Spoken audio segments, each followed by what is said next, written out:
जय हिंद दोस्तों।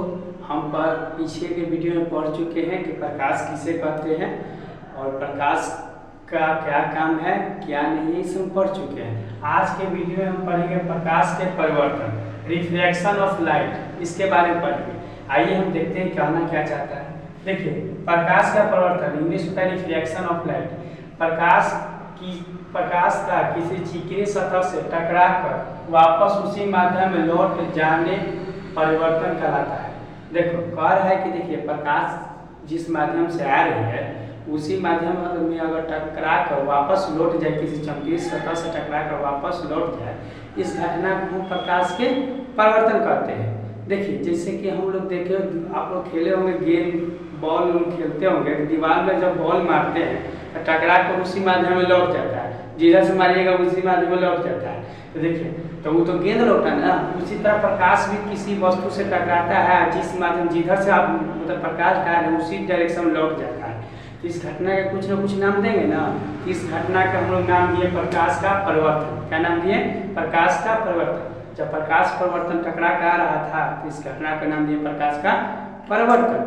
इस तरह से देखिए, हम लोग इसका इस्तेमाल करते हैं। आप लोग कांच चमकाए होंगे, शीशा कांच उच चमकाए होंगे प्रकाश से डाल के, किसी के बचपन में आप लोग किसी के चेहरा पूरा पर मारते थे, कांच सूर्य के प्रकाश से इस तरह करके चमका के किसी के चेहरा पर मारते थे। तो देखिएगा, जिधर से प्रकाश आता है उधर से ही उधर ही चला जाता है। इस घटना को हम लोग क्या कहते हैं? प्रकाश का परिवर्तन कहते हैं। मतलब प्रकाश जिस माध्यम से आया उसी माध्यम में लौट जाना प्रकाश का परिवर्तन कहलाता है। देखिए, इस परिवर्तन को हम लोग बहुत इंपॉर्टेंट हमारा जीवन में भूमिका है इसका। देखिए, परिवर्तन के कारण ही कोई वस्तु हमें दिखाई देगा। उस वस्तु से प्रकाश जाता है और टकरा कर वापस मेरी आंखों तक आता है तो वो वस्तु दिखाई देती है। तो प्रकाश का परिवर्तन होना बहुत जरूरी है। परिवर्तन नहीं होगा तो वस्तु दिखाई ही नहीं देगी। तो देखिए, अब प्रकाश का परिवर्तन होता है तो इसमें कुछ नियम के बारे में देखें। देखिए, प्रकाश के परिवर्तन के फलस्वरूप तीव्रता और आयाम में कमी आती है, जबकि तरंगदैर्घ्य और आवृत्ति नहीं बदलती। देखिए, जब रिफ्लेक्शन होगा, प्रकाश का परिवर्तन होगा तो तीव्रता, आयाम, ये सब की कमी आ जाएगा, लेकिन तरंगदैर्घ्य और आवृत्ति, फ्रीक्वेंसी जिसको इंग्लिश में बोलते हैं आवृत्ति को, ये नहीं बदलता है। ये आयाम, तीव्रता और आवृत्ति, तरंगदैर्घ्य इसका गुण है, इसका क्वालिटी है। इस सब आगे के वीडियो में पढ़ाएंगे तीव्रता क्या होता है, आयाम क्या होता है, आवृत्ति क्या होता है, तरंगदैर्घ्य क्या होता है। ये आपको नेक्स्ट दूसरा वेव नाम चैप्टर में पढ़ाएंगे। तो देखिए, आप ये लोग समझ गए होंगे प्रकाश का परिवर्तन किसे कहते हैं। किसी भी चमकीली सतह से टकरा कर वापस लौटना प्रकाश का परिवर्तन कहलाता है। और परिवर्तन के बारे में वैज्ञानिक सब बहुत खिखोरता है।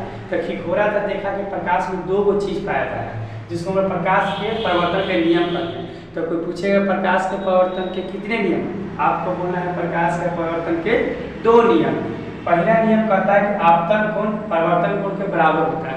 देखिए, आपतन कोण किसे कहेंगे? अगर प्रकाश जिधर से टॉर्च से प्रकाश डालेंगे, किसी मान लीजिए कांच पर प्रकाश डालें, तो प्रकाश जो आप डालें तो प्रकाश जो टॉर्च से जा रहा है वो हो जाएगा आपतित किरण। प्रकाश जो गया है वो हो जाएगा आपतित किरण, और जो कांच से टकरा कर वापस लौटा वो हो जाएगा परावर्तित किरण। जब देखिए, आपतित किरण को इंग्लिश में इंसिडेंस रे बोलते हैं, अपरिवर्तित किरण को इंग्लिश में रिफ्लेक्शन रे बोलते हैं। तो देखिए, जो प्रकाश टॉर्च से निकला वो हो गया इंसिडेंस रे, और जो टकरा कर वापस गया वो हो गया रिफ्लेक्शन रे, यानी कि परावर्तित किरण हो गया। देखिए, तो पहला नियम यही बोलता है कि जो आपतित किरण है तो आएगा तो कुछ ना कुछ एंगल बनाएगा। तो एंगल बनाए आई, जो आपतित किरण है आता है, जो एंगल बनाता है उसको हम आई से दिखाते हैं, तो बनाया आई, और जाता है उसको आर से दिखाते हैं, तो बनाया आर। तो पहला नियम यही कहता है कि एंगल आई और एंगल आर इक्वल होगा, पहला नियम कहता है।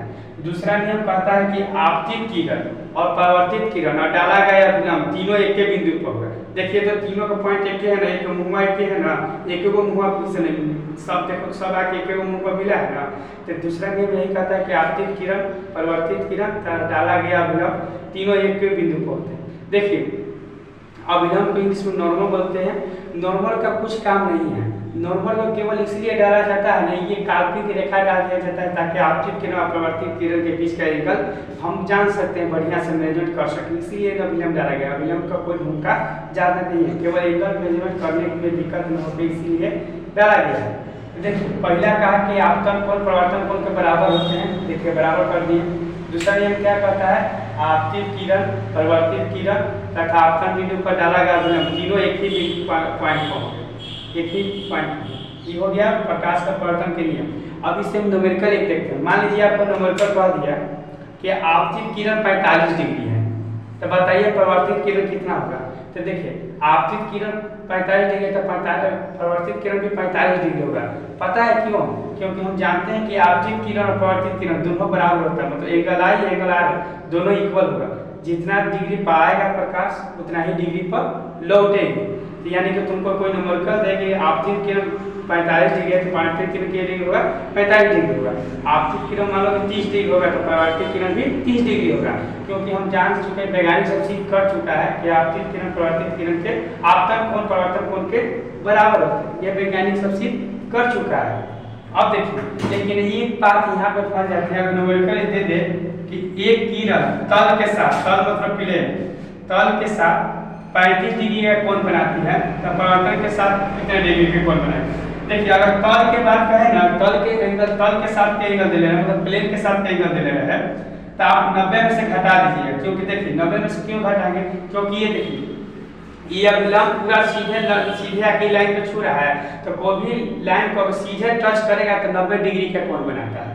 कितना डिग्री का बनाता है, 90 डिग्री का। जब सीधे टच करता है तो अभिलंब 90 डिग्री का बनाता है। तो देखिए अभिलंब 90 डिग्री का बनाया था और तल के साथ 35 डिग्री, तो बताइए पूरा 90, ये पूरा 90 है, ये पूरा 90, हाई 35, तो ये कितना होगा। तो 90 में से घटाएंगे तो जान जाएंगे ना। तो देखिए तल के साथ लिख दिया 35 डिग्री, आपतन कोण 90 डिग्री था। तो देखिए ये 35 पूरा 90 था, ये इतना पूरा 90, तो 35 में से देखिए 90 में से 35 घटा दिए तो 55। देखिए यहाँ देखिए तल के साथ 35 डिग्री, ये पूरा 90, तो ये जाने के लिए 90 में से घटा देंगे तो जान जाएंगे ये ना, क्योंकि पूरा 90 था तो 90 में से घटा दिए तो ये 55। तो बताइए जब हम ये आपतन कोण 55 डिग्री है तो बताइए परिवर्तन कोण पूछ रहा है तो परिवर्तन कोण कितना डिग्री होगा, 55 डिग्री होगा। क्योंकि हम जानते हैं कि आपतन कोण परिवर्तन कोण के बराबर होता है। आप देखिए आप इससे न्यूमेरिकल नहीं छूटेगा। अगर सीधे दे दे आपतन कोण परिवर्तन कोण पूछे या तो परिवर्तन कोण दे आपतन कोण पूछे तो दोनों इक्वल होगा, बता देना चाहिए ये है यही वही होगा। लेकिन तल के साथ देगा तो 90 में से घटा के बताना है। अब आई होप आप लोग समझ चुके होंगे कि प्रकाश का परिवर्तन क्या होता है क्या नहीं होता है। फिर आप मिलेंगे नेक्स्ट वीडियो के साथ, फिर उसमें नेक्स्ट टॉपिक पढ़ाएंगे आप लोग को। या आप स्क्रीनशॉट लेना चाहते हैं तो देखिए।